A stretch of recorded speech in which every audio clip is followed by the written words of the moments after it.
Hi friends, ഇന്ന് ഞാനൊരു 50 രൂപയ്ക്ക് പനഞ്ചാള വാങ്ങിച്ചിട്ടുണ്ട്. അതായത് നമ്മളെ സാധാ ചാളയെക്കാട്ടിലും കുറച്ച് വലുത്, ഇതിന് മുള്ള് കൂടുതലായിരിക്കും. അങ്ങനെ മീൻ ഞാനെടുത്ത് കഴുകി വൃത്തിയാക്കിയിട്ടുണ്ട്. ഇത് നമ്മളെങ്ങനെ വെക്കണമെന്ന് ഞാൻ നിങ്ങൾക്ക് പറഞ്ഞു തരാം. അതിന് ഞാൻ ആവശ്യമുള്ള സാധനം: ഒരു തക്കാളി എടുത്ത് കട്ട് ചെയ്ത് വെച്ചിട്ടുണ്ട്, 4 പച്ചമുളക് എടുത്ത് പകുതി വരെ ഇങ്ങനെ കട്ട് ചെയ്ത് അതും എടുത്ത് വെച്ചിട്ടുണ്ട്, ഇത്തിരി ഇഞ്ചി പൂണ്ട് പേസ്റ്റ് എടുത്തിട്ടുണ്ട്, ഒരു കൊത്ത് കരിവേപ്പില എടുത്തിട്ടുണ്ട്, ചെറിയ ഉള്ളി ചെറുതാ കട്ട് ചെയ്ത് അതും വെച്ചിട്ടുണ്ട്. നമുക്ക് എണ്ണയിലൊന്ന് മുരിയിച്ചെടുക്കാം. ഞാൻ എണ്ണ അടുപ്പി വെച്ചിട്ടുണ്ട്. അതിൽ നമുക്ക് ഈ ഉള്ളി ഒന്നിട്ട് കൊടുക്കാം. ഈ പച്ചമുളകും ഇട്ടിട്ട് അടുത്ത മസാലകൾ: 1 സ്പൂൺ മല്ലിപ്പൊടി, 1.5 സ്പൂണ് മുളക് പൊടി, ഇത്തിരി പെപ്പർപ്പൊടി, 1/2 സ്പൂണ് മഞ്ഞൾപ്പൊടി. ഇതിന് 1 നെല്ലിക്കര വീതം പുളിയെടുത്ത് പിഴിഞ്ഞെടുത്തിട്ടുണ്ട്. അടുത്ത് 1 മൂടി തേങ്ങയുടെ പാലെടുത്ത് വെച്ചിട്ടുണ്ട്. നമുക്കിത് മൊരിച്ചിട്ട് അതിലിട്ട് നമുക്ക് വറുത്തെടുക്കാം. ഈ സ്റ്റേജിൽ നമുക്കിത് മുരിഞ്ഞ് വന്നിട്ടുണ്ട്. അപ്പോഴത്തേനും നമുക്ക് ഈ ഇഞ്ചി പൂണ്ട് പേസ്റ്റ് ഒന്ന് അതിലിട്ട് കൊടുക്കാം. ഇട്ട് കൊടുത്തിട്ട് ഒരു സൈഡിൽ വെച്ച് ഇങ്ങനെ നമുക്കൊന്ന് ഇളക്കി കൊടുക്കാം. മറു സൈഡിൽ പലയെടുത്ത് നമുക്കൊന്ന് മുരിച്ചെടുക്കാം.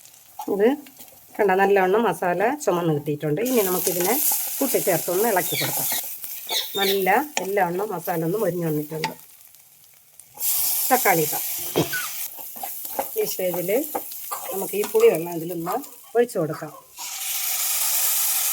നമുക്ക് ഇതിലൊരു ഉപ്പിട്ട് കൊടുക്കാം. ഞാൻ പരലുപ്പാണ് ഇതിലിട്ടത്. കണ്ട ഈ സ്റ്റേജിൽ നല്ല എണ്ണ പിരിഞ്ഞ് അതിൽ നിന്ന് അരപ്പിന്ന് എണ്ണ വിട്ട് വന്നിട്ടുണ്ട്. ഇനി ഈ സ്റ്റേജിൽ നമുക്ക് പാലൊഴിക്കാം.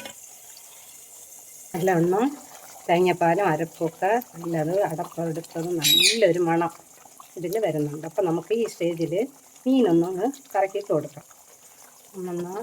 നമുക്കിങ്ങനെ നിരത്തി വെച്ച് കൊടുക്കാം. എല്ലാ മീനും നമ്മളിതാ നിരത്തി വെച്ചിട്ടുണ്ട്. നമുക്ക് ലൈറ്റായി വെച്ച് ഒന്ന് അമർത്തി കൊടുക്കാം. അപ്പോൾ എല്ലാത്തിലും ഒന്ന് നല്ലവണ്ണം അരപ്പ് പിടിക്കും. ഇതൊന്ന് ലോ ഫ്ലെയിമിൽ വെച്ച് നമുക്കൊന്ന് വേവിച്ചെടുക്കാം.